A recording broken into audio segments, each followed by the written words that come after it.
What's up mga moms, mga paps? Since nakabit na natin yung rim set, ngayon ay papunta kami kila Kuya Jonel. Syempre di naman tayo expert, di tayo magaling. Sa pagkabit lang kaya natin, pero syempre kailangan pa ipa-double check kay Kuya Jonel kung yung pinagagawa ko ba is tama. Kung yung mga kinabit ko ba is tama. You know na, syempre, para makasiguro rin sa safety natin. Yabang ko, no, without the help of Kuya Jonel. Pero syempre, after mong ikabit, kailangan mo pa rin ipa-check kay master. Yung tunay na may kaalaman sa pagmemekaniko. Kaya yon, papunta tayo kay Kuya Jonel. And anyway guys, I don't know kung nasabi na ba ni Vinci sa previous vlogs niya na magtatawid dagat kami. Yun.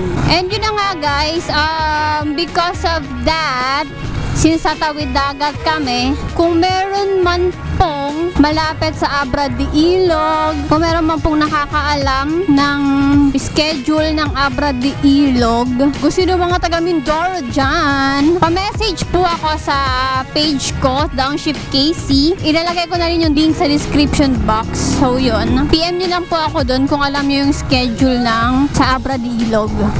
A few moments later. So, dito muna tayo guys. Nag-change location kami. Kasi, pagdating namin dun, wala si Kuya Jonel. Nasa ano pala si Kuya Jonel? Nasa Bicol.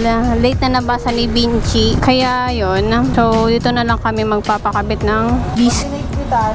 Wala nang play. Oo. Ano ko yan? Tapos sa spacer, walang spacer na nilagay sa gitna. Ay, gano'n, lalagyan pa ng spacer sa gitna? Oo, kasi pag hindi po nilagyan yan, madali po masira ang bearing. Paano kaya magandang solusyon? Lalagyan po ng spacer sa gitna. Ayan. Diyan lang siguro gawin. Kaya po, pag hinigpitan nyo, hirap na umikot ang gulong. Ngayon, sa ngayon, konting higpit lang para para umikot siya. Pero pag hinigpitan nyo talaga siya ng tapos higpit talaga. Ano yung mga big disc kayo? Iliha na lang natin. Iyain na lang. Oo. Bili ka na. So, babayos lang namin guys. More moments later. So, yun na nga guys. Okay na yung pinaayos ni Vinci. And, akin naman, pinatingnan ko na din kung okay ba. Okay yung kabit ko, kaso, meron lang kulang na washer. Doon ako nagkulang. Para sa akin, sapat yung nagawa ko, sapat yung effort ko. Pero minsan talaga, sadyang may kulang at kailangang punan. Para maging maayos yung relasyon. Charot. So, yun, pauwi na rin naman kami. Magpiprepare na ako yung dapat kong asikasuhin. Yung mga iiwan ko sa aking babies na pagkain na kakailanganin nila habang wala kami since iiwan namin siya sa pinsan ni Vinci. So yun guys, uulitin ko lang. I don't know kasi kung kailan ito ma-upload. Baka nandoon pa kami sa Mindoro kasi 5 days ata kami doon or 4. So plano po namin is sumakay pabalik ng Batangas via Abra de Ilog.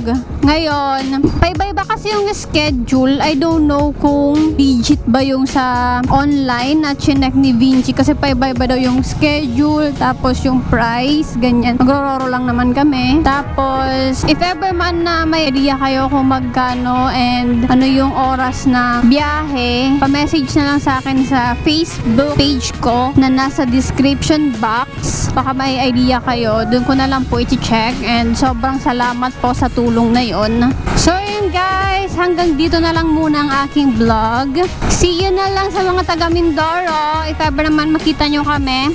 Salamat sa panonood, sa paglalike at sa pag-share. And don't forget to subscribe. So, you'll know the drill. Ride safe. Peace out. Chiki chiki chiki chiki chiki.